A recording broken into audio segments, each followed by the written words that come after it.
ஆச்சி கொழுக்கட்டை மாவு வந்தாச்சு. ஆச்சி கொழுக்கட்டை மாவிற்கு கொழுக்கட்டை அச்சை கேட்டு வாங்குங்கள். சிம்பிள் மேன் சார், ரொம்ப சாதாரணமாக இருப்பார். தொழில்னா தொழில் கரெக்டாக அந்த வேலை செய்வோம். அந்த டைமுக்கு எந்த நேரம் வேணாலும் ஒரு என்ன வேணாலும் போயிட்டு சாதாரணமாக ஒரு இதில் போட்டு உட்காந்துக்குவார், கல் மேலே உட்காந்துக்குவார். அது பிரேக் விட்டாங்கன்னா எங்கே படுத்துக்குவார். சாதாரணம். அப்போ ரொம்ப அப்போ தான் ஆரம்பம். ஆமாம் ஆமாம் ஆமாம்.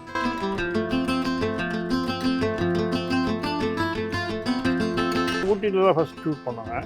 அந்த செந்தாழம் கோயில் வந்தாங்க, அந்த சாங்கு அதெல்லாம் அங்கே ஊட்டியில் பண்ணாங்க. அப்புறம் அந்த மேட்டுப்பாளையத்தில் அதெல்லாம் அங்கே ஷூட் பண்ணிட்டு அதுக்கப்புறம் தான் மஞ்சூர் நின்றுச்சு இங்கெல்லாம். இப்போ மஞ்சூர்லாம் ரஜினி சார்லாம் சாதாரணமாக ஒரு ஓட்டு ரஜினி சாரும் இவரும் ஒரு ரூமில் தங்கிக்குவாங்க. சரத்பாபு ஃபுல்லாக சொல்ல முடியாது. அவரோட அழகு, அவரும் ரியலாகவே அழகானவர் சார். அவர் மாதிரி அழகு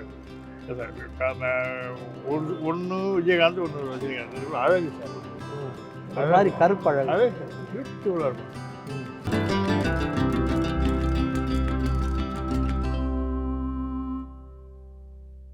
வாவ் தமிழ பார்வையாளர்களுக்கு வணக்கம். தமிழ் சினிமாவில் மிக முக்கியமான ஒளிப்பதிவாளர் திரு ராஜராஜன் அவர்களுடைய சந்திப்பு தான் இன்றைக்கு நம்ம பார்க்க போகிறோம். தமிழ் சினிமாவில் இது வரைக்கும் ஒரு 100 படங்களுக்கு மேலே ஒளிப்பதிவாளராக பணியாற்றி விட்டு மிகப்பெரிய அனுபவத்தோடு இருக்காங்க. அவங்களுடைய அனுபவத்தை பற்றி நம்ம கேட்கலாம். வணக்கம் சார், நல்லா இருக்கீங்களா? உங்களை பார்த்து ரொம்ப நாளாச்சு. திரைப்பட ஸ்க்ரீனில் தான் நாங்கள் பார்த்து உங்களோட ஒளிப்பதிவு ஒர்க்கெல்லாம் பார்த்து நாங்கள் பிரமிச்சிருக்கோம். கேப்டன் பிரபாரன், வைதேகி காத்திருந்தால், மெல்ல திறந்தது கதவுன்னு நிறைய படங்கள் உங்களோட வேலையை பற்றி அந்த படமே சொல்லும். உங்களுடைய அனுபவத்தை பற்றி சொல்லுங்கள். இந்த மாதிரி படங்களில் சினிமாவுக்கு எப்படி நீங்கள் இந்த ஒளிப்பதிவு துறைக்கு வந்தீங்க? அதாவது ஆரம்பமே உடம்பழனி கோடம்பாக்கம் அந்த ஏரியாவில் போகிறது. அங்கேயே தான் பக்கத்துலேயே ஸ்டுடியோ, விக்ரம் ஸ்டுடியோன்னு சொல்லி. விக்ரம் ஸ்டுடியோ? ஆமாங்க. அது எங்கள் வீட்டு பக்கத்தில். விளையாடுறதுக்கு அங்கே தான் விளையாடும் சின்ன பசங்களை. விக்ரம் ஸ்டுடியோவில் போய் விளையாடுவோம். லீவ் விட்டு விக்ரம் ஸ்டுடியோ, வாகினியில் உள்ள தெரியாமல் போயிடுறது உள்ள இப்படி தான். அதுலேயே அந்த ஊரி அந்த ஃபோட்டோகிராஃபி மேலே ஒரு இன்ட்ரெஸ்ட் ஜாஸ்தியாக இருந்தது. எங்கள் மாமா விநாயகம்னு டிஎஸ் விநாயகம் கேமராமேனார். அவர் போயிட்டு பண்ணுறது அதெல்லாம் பார்த்து நம்மளும் ஒரு இந்த மாதிரி வரணும் அப்படின்னா சின்ன வயசுலேருந்து ஒரு ஆர்வம். அது அப்படி பழகி அப்புறம் அவரே தான் கொண்டு போய் என்னை சேர்த்து விட்டார். வாகினியில் ஒரு ஃபோக்கஸ் புல்லர், அதாவது ஃபோக்கஸ் புல்லிங்னு ஒன்று, மிச்சல் கேமரா. இப்போ மாதிரி இதெல்லாம் மிச்சல் கேமரா, பெரிய கேமரா. ஆமாம், பெரிய மிச்சல். அதில் ஃபோக்கஸ் புல் பண்ணுறது ஒரு பெரிய ஒரு டஃப்பான வேலை. அது கரெக்டாக ஃபாலோ ட்ராலி மூவ் ஆகுதுன்னா இப்போ 20 அடியிலேருந்து 2 அடிக்கு வருது, 2 அடி வரைக்கும் ஒரு அடி வரணும், 3 அடி வரைக்கும் வருவாங்க. 20 அடி அதை ஃபாலோ பண்ணிட்டு வரணும். 3 அடி கரெக்டாக கொண்டு இல்லாட்டி உங்களுக்கு பிளர் ஆகிடும். அந்த அதை பண்ணிட்டு இருந்தேன். பட் வாகினியில் ஒரு சான்ஸ் கிடச்சிது. வாகினியில் ஒரு 6 வருஷம் அங்கே ஒர்க் பண்ணிகிட்டே இருந்தேன். அப்போ அந்த காலகட்டங்களில் பாலுமகேந்திரா சார் இந்த அவர் காரணம் பண்ணி நாங்கள்லாம் அசிஸ்டண்ட் கூட போய் ஒர்க் பண்ணணும். கேமரா கொண்டு போய் வைக்கணும், மவுண்ட் பண்ணி ஃபோக்கஸ் பண்ணிங்க. அது போய் அதில் ஒரு சந்தர்ப்பம் கிடச்சிது. அவர் ஒரு அமெரிக்கா அம்மாயின்னு ஒரு படம். அப்புறம் கொஞ்ச நாள் அப்படியே போயிட்டே இருந்தேன் சார். போயிட்டே இருக்கும்போது இன்னொரு படத்துக்கு வந்தார். ஒரு பேட்ச் ஒர்க் மாதிரி வரும்போது, தம்பி எங்கூட வந்துடுறியான்னு கேட்டார். சார் வந்துடுறியா கூட இயங்கிக்கிட்டு இருக்கோம் சார். வந்துடுறேன் சார்.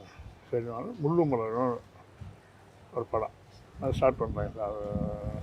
மகேந்திரன் டைரக்டரு, இவர் ஃபோட்டோகிராஃப் பண்ணுறாரு. பண்ணிவிட்டு சரிங்க சார் வந்துடலாம் சார். அப்போது நீ வா இந்த இடத்துக்கு போவான்னு சொல்லி ஒரு அட்ரஸ் கொடுத்தாரு. இந்த மயிலாப்பூர் தெப்பக்குளம் இருக்கு இல்லையா, பக்கத்தில் அங்கே ஒரு ஆஃபீஸ், அதாவது வேணு செட்டியார். ஆமாம். போனோன்னா அங்கே இவங்கெல்லாம் இருந்தாங்க. எனக்கு யார் அப்போ எனக்கு நாங்கள் ஒரு தவளை, கிணத்துக்குள்ள தவளை மட்டும் யாரும் தெரியாது. யார் என்ன மாதிரி, யாருக்கு என்ன மரியாதை கொடுக்குன்னு தெரியாது. கேமராமேனுக்கும் மரியாதை கொடுப்போம். வேறு யாருக்கும் டேரக்டர் யாராக இருந்தாலும் தெரியாது. போயாட்டு ஸ்டுடியோ தான். 2வது ப்ரொடக்ஷன்லேயே சாப்பிடக்கூடாது, வீட்டில் போய் தான் சாப்பிட்டுட்டு வரணும். ஆனால் கேன்டீன் இருக்கும். வாகினியில் கேன்டீன் இருக்கும். அப்போல்லாம் வடை ஒரு 3 பைசா, பொங்கல்னாவே 5 பைசா பொங்கல் கொடுப்பானுங்க. அது சாப்பிட்டாலே போதும், அவ்வளோ டேஸ்ட்டாக இருக்கும்.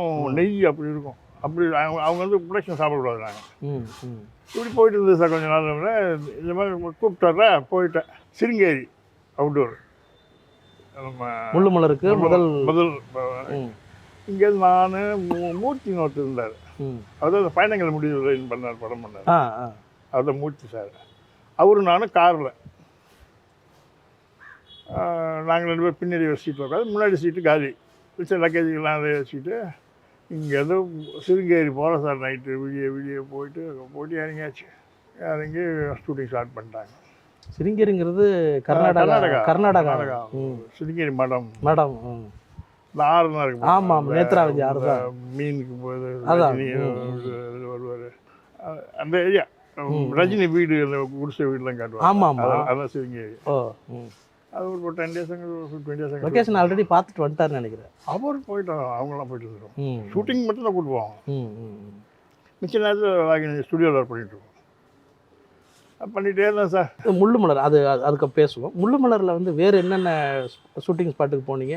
அதில் நடந்த சுவாரஸ்யமான சம்பவங்கள் ஏதாவது? முள்ளுமலர் வந்துங்க குந்தா, தலைக்குந்தான்னு ஒரு இடம் இருக்குது. ம், மஞ்சூர் அது அங்கே தான் அந்த விஞ்ச்லாம் இருக்குது. ஆமாம், அந்த ரஜினி சரத்பாபு ஒர்க் பண்ணுறாங்க. அந்த ரஜினி ஏரியாக்கள், அந்த வர்றது, அந்த போகிறது, அந்த போய் இங்கே ஏற்றிட்டு வர்றது, அந்த இதெல்லாம் மஞ்சூரில் தான். அங்கே ஊட்டி ஷூட்டிங் போய் அங்கேருந்து அங்கே போயிட்டோம். ம், ஊட்டியில் வந்து முதல்ல ஊட்டியில் தான் ஃபஸ்ட் ஷூட் பண்ணாங்க. ம், அந்த தஞ்சாவூர் கோவில் வந்தாலும் அந்த சாங்கு ம். அதெல்லாம் அங்கே ஊட்டியில் பண்ணான். அப்புறம் அந்த மேட்டுப்பாளையத்தில் அதெல்லாம் அங்கே ஷூட் பண்ணிட்டு அதுக்கப்புறம் தான் இந்த மஞ்சூர் மிஞ்சி இருக்கிற இடம். அங்கே மிஞ்சி இருக்கிற இடத்துல எப்படின்னா தங்கறதுலாம் அப்போல்லாம் வந்து பெருசாக ஹோட்டலில் இருக்கும். ஆமாம், இல்லை பெரும்பாலும் எங்கெங்கே இடம் கிடைக்குது அங்கே தான் தங்கிக்குவோம். இப்போ மஞ்சூரில் வந்து ரஜினி சார்லாம் வந்து சாதாரணமாக ஒரு ஓட்டு ரஜினி சாரும் இவரும் ஒரு ரூமில் தங்கிக்குவாங்க. சரத்பாபு சார். அதுக்கப்புறம் நாங்களாம் ஒரு டார்மெட்ரி மாதிரி போட்டுருவானுங்க. ஒரு 10 பெட்டில் போட்டு பார்த்தீங்கன்னா ஒரு 2 டாய்லெட் பாத்ரூம் இருக்கும். அவன் குளிச்சு விட்டு ஓட வேண்டியதுதான். எவ்வளோ சீக்கிரம் நாங்களாம் சீக்கிரம் ஓடிடுவோம். ஒரு 4-5 மணிக்கெலாம் எழுந்துச்சு வேலையெல்லாம் முடிச்சுட்டு கிளம்பி லொக்கேஷன் ஓடி போயிடுவோம். சரி சரி சரி. அப்புறம் ஒன்று கிளம்பி வருவாங்க அந்த ஜூனியர் ஆர்டிஸ்ட்டுங்க அவங்களாம். அப்புறம் டைம் அடுத்து அப்படி தான். சாங் எடுக்கிறது எப்படி? முக்கியமான பாட்டு அதெல்லாம் செந்தாளம்பூவில் பாட்டு, ராமன் ஆனால் ராமன், இது அதெல்லாம் நீங்கள் இருந்தீங்களா அந்த ஸ்பாட்டில்? நான் கஷ்டம் எல்லாமே நான் தான். ரஜினியோட ஆக்டிங் வந்து எப்படி இருக்கும்? அவர் எப்படி பழகுவார்? ஐயா அப்போ சிம்பிள் மேன் சார், ரொம்ப சாதாரணமாக இருப்பார். சாயந்தரம்னா அது தொழில் கரெக்டாக அந்த வேலை செய்வோம். அந்த டைமுக்கு எந்த நேரம் வேணாலும் வருவார். என்ன வேணாலும் போயிட்டு சாதாரணமாக ஒரு இதில் போட்டு உட்காந்துக்குவார், கல் மேலே உட்காந்துக்குவார். மத்தியானம் பிரேக் விட்டாங்கன்னா எங்கே படுத்துக்கிட்டு இருப்பார். சாதாரணம். அப்போ தான் நான் ஆரம்பம். ஆமாம் ஆமாம் ஆமாம். இது கூட குந்தாவில் கூட 2 பேர் தனியாக ஒரு ரூமில் இருப்பாங்க. நாங்களாம் ஒரு டார்மெட்டில் இருப்போம்ல, குடிக்க சுடு தண்ணி இவர் ரூமுக்கு போயிடுவோம். ரஜினி சார் ரஜினி சார் ஏதாவது அது ஒரு குவார்ட்டர்ஸ் மாதிரி சார். சரி சரி. கொஞ்சம் கொஞ்சம் பெரிய ரூம் மட்டும் இருக்கிற மாதிரி அங்கே இருப்பாங்க, அவங்க இருப்பாங்க. கொஞ்சம் பெரிய டார்மெட்ரி மாதிரி நம்மளை போட்டுருவானுங்க. சமயத்தில் தண்ணி கிடைக்காது. எங்கள் ஊட்டிலாம் வந்து நல்ல தண்ணி, அந்த ஹாட் வாட்டரில் எப்படி போடுவாங்கன்னா அந்த ஒயர் போட்டுருவானுங்க. ட்ரம் வச்சுட்டு ஒயரை போட்டு விட்ருவானுங்க. அது அவங்க தேவையான எடுத்துக்க வேண்டியது. எனக்கு இந்த ட்ரம்மில் ஒயரை போட்டு விஷயம் தெரியாது. நமக்கு புதுசு இல்லைங்க, அப்போ தான் வெளியூருக்கு போகிறோம். சரி. தெரியாமல் கையை வச்சுட்டேன், அடிச்சது ஓடிடும். அம்மா அந்த வேலை பிடிக்க அடிச்சிடுச்சு. போய் ரஜினி சார் ரூமில் போய் தண்ணி வந்துட்டு வரணும். அது ரூம் தனியாக இருக்குங்க சார். பின்னாடி பாத்ரூம் வந்து அவுட்டரில் இருக்கும். அங்கெல்லாம் இந்த ட்ரம்மில் போட்டு வச்சுருப்பானுங்க, ஒயரை போட்டுருவானுங்க. அட்டி வாங்கிட்டு வந்து அம்மா வந்து உட்காந்து, அப்புறம் அன்றைக்கி குளிக்கவே இல்லை. அடி என்ன சரியான அடி வந்து அப்படி இவர் ஸ்பாட்டுக்கு போயிடுவார் சீக்கிரம். நான் போயிட்டு அந்த சின்ன சின்ன விஷயங்கள்லாம் எடுப்பார். இந்த பனித்துளி புல் அதெல்லாம், அந்த பூச்சிங்க, அந்த சவுண்ட் ரெக்கார்ட் பண்ணுவார். இந்த பறவைகளை கற்று போகிறாங்க அதெல்லாம் ரெக்கார்ட் பண்ணுவார். அது முன்னாடியே போயிடுவார். அவர் பின்னாடி நம்ம ஓடணும், கூடயே இருக்கணும். சரி, நீங்கள் அப்புறம் எப்படி நீங்கள் அந்த கரண்ட் ஷாக்கோட எப்படி அன்னைக்கு? அது அவ்வளோதான் அடியில். அப்புறம் சின்ன வயசு ஷாக்காது. அது முதல் வேலைக்கு போடுவாங்க. அந்த தொழில் ஆர்வம் தான். நம்ம எப்பயும் போய் அன்றைக்கி என்ன நடக்குதுன்னு எழுதுவோம் ஒரு நாளும். இன்றைக்கி இந்த எக்ஸ்போஷர் வச்சாங்க, எப்படி இந்த 5.6னா 5.6 வச்சாங்க. கொஞ்சம் இதாக இருந்தாங்க, ஏன் அது நம்ம இது பண்ணாங்க, அது யோசனை பண்ணிட்டு இருப்போம். ஈவினிங் வந்து அதுதான் இருக்கும். நேரம் போகிறது தெரியாது சார். இப்போ போனோம்னா பேக்கப் பண்ணோம்னா முடிஞ்சிச்சான்ற மாதிரி இருக்கும். ஒரு ஃபுல் டே போகிறது தெரியாது. அந்த ஒர்க்கு போகிற இது அந்த சாப்பிட்றது கூட ஏதோ லைட் மேன் போய் உட்காந்து ஏதோ கிடைக்கிறத சாப்பிட்டுட்டு போய் உட்காந்து இலையை போட்டு உட்காந்து சாப்பிடலன்னா நாங்கள் எங்களுக்கு அது இது கிடைக்காது. ஒரு தட்டை கொடுத்தோன்னா வாங்கி ஏதோ போடுவானுங்க.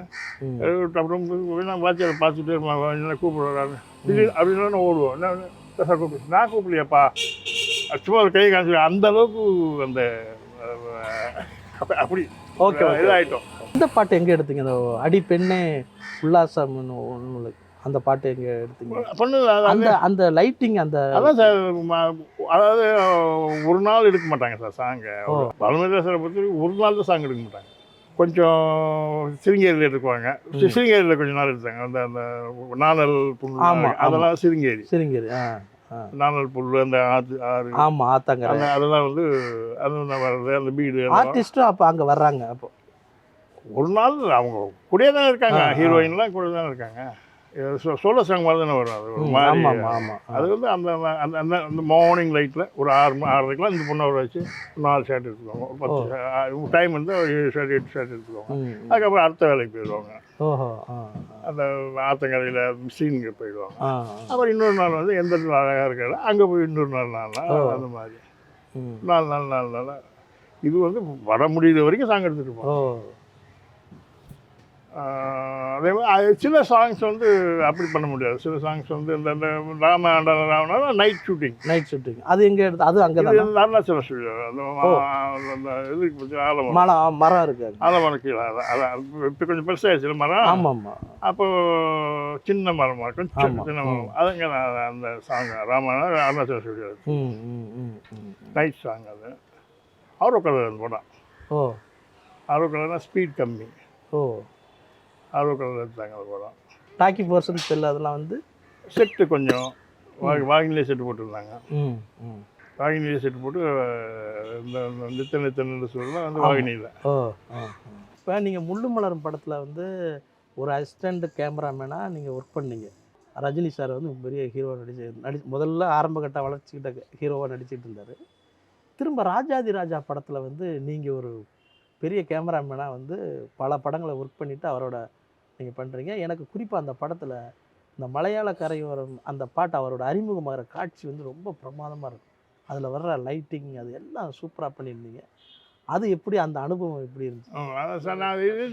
நீங்கள் அந்த ரஜினி சார்கிட்ட வந்து நீங்கள் ஒர்க் பண்ண அந்த விஷயத்தை சொல்லுங்க. அந்த முழு மலர் ஒர்க் பண்ணுறதுல ஒன்றும் சொல்லலை. அவரும் கேட்டுக்கலாம். அவரும் 2 தெரிஞ்சுக்கல சார். இவர் சொல்லிடுவாங்கல்ல சார். அவங்களுடைய ஜெயராம் வந்து எனக்கு ரொம்ப ஃப்ரெண்டு. ஜெயராம் சொல்லுவார் இவர் வந்து இருந்தார், இவர் இப்படி இப்படி இப்படி. அவர் அதுக்கேற்ற அவரோட பாண்டியன் அப்படி கூட ஆரம்பிச்சார். பாண்டியன் தான் கூடுவாங்க, ராஜராஜன் தான் யாருமே என்ன கூட மாட்டாங்க. பாண்டியன் தான் ஓகே. அதே மாதிரி பாண்டியன் சீக்கிரம் முடிச்சிடணும் ஓகே அப்படின்னு வர்றேன்.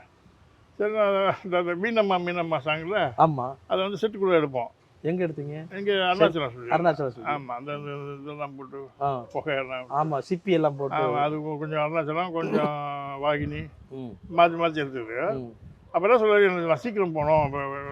பாவம் அவர் போய் ரெஸ்ட் எடுக்கணும்ல. நான் கரெக்டாக 11க்கு மேலே போக மாட்டேன். அதுக்குள்ளே எல்லாம் வட்டி முடிச்சிடுவோம். முடிச்சா கரெக்டாக ஒரு இது வந்துடும். வாங்கி வச்சுட்டு போய்டுவேன். ரொம்ப பழகிட்டார். அப்புறம் பழகிட்டா அப்புறமா என்னவோ அவர் கூட கண்டினியூ பண்ண முடியல நம்ம நேரம். அதுக்கப்புறம் படம் கூப்பிட்டாங்க. எனக்கு இங்கே இவங்க கூட சரியாக இருந்ததுனால போக முடியல. அவர் படம் பண்ணுன்னு சொன்னார். நமக்கு அது அந்த சந்தர்ப்பம் அமையல. அதுக்கப்புறம் இவங்க கூட சுந்தரா சார் கூட அப்படியே விஜயகாந்த் கூட சரியாக இருந்தது. அந்த டைம் பிஸியாக இருந்தது. இந்த ராஜாதி ராஜாவில் வந்து அவருக்கு வந்து 2 கேரக்டர் மாதிரி இருக்கும். ஆமாங்க. அதை வந்து நீங்கள் எப்படி எடுக்கிறதுக்கு எப்படி சிரமப்பட்டீங்களோ, நீங்கள் எப்படி அதை வந்து டீல் பண்ணீங்க? நான் மாஸ்க் நான் எடுக்கல சார். விநாயகன் சார் எங்கள் மாமா அவர் எனக்கு சொன்னீங்களா? அவர் தான் அந்த மாஸ்க்லாம் அவர் தான் எடுக்குது. சரி. ஏன் எடுக்க மாட்டேன்னா ஹீரோ பெரிய ஹீரோ வச்சு எக்ஸ்பிளைன் பண்ண முடியாது. இவங்கன்னா பக்காவாக பண்ணுவாங்க.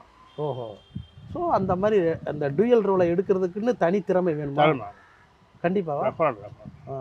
இப்போ வந்து ஒன்றுமே வேணாம் சார். இப்போ வந்து இப்போ எங்கேயோ போயிடுச்சு டெக்னாலஜி வந்து. சிஏஜி என்னமோ சிஜி அப்போ வந்து எல்லாமே நேராக தான் எடுத்தாகணும். ஆ, ஆ, ஆ. இவர் ரஜினி சாரை வந்து அந்த படத்தில் வந்து குறிப்பாக வந்து அவர் ரொம்ப எங்கே கேமரா வச்சாலும் அவர் வந்து ரொம்ப பியூட்டிஃபுல்லாக தெரிகிறாரு. இது வந்து அவரோட ஸ்டைலா இல்லை உங்களுடைய ஒர்க்கா? இல்லை அப்படிலாம் சொல்ல முடியாது. அவரோட அழகு அவரும் ரியலாகவே அழகானவர் சார். அவர் மாதிரி ஒரு அழகு சார். ஒன்று விஜயகாந்த், ஒன்று ரஜினிகாந்த், 2 பேரும் அழகு சார். அது மாதிரி கருப்பு அழகு. அழகு பியூட்டிஃபுல்லாக இருப்பாங்க. என் படத்தில் நீங்கள் இவரை பாருங்கள், விஜயகாந்த் சார் அழகாக இருப்பார். அது ரசிச்சு எடுக்கணும் சார். காசுக்காக வேலை செய்யக்கூடாது சார். அதனால தான் இப்போ அந்த பொறுப்பை உங்கள்கிட்ட ஒப்படைக்கல. பணத்துக்கு வேலை செய்யணும் இருக்கான், தொழில் பண்ணணும்னு நினச்சி தொழில் மட்டும் பண்ணிட்டு வரணும்னு இருக்கான். அது 2 விஷயம், அது வேறு விஷயம். நம்ம ரசித்து எடுக்கணும். அது இது பண்ணணும் சார், லவ் பண்ணணும்.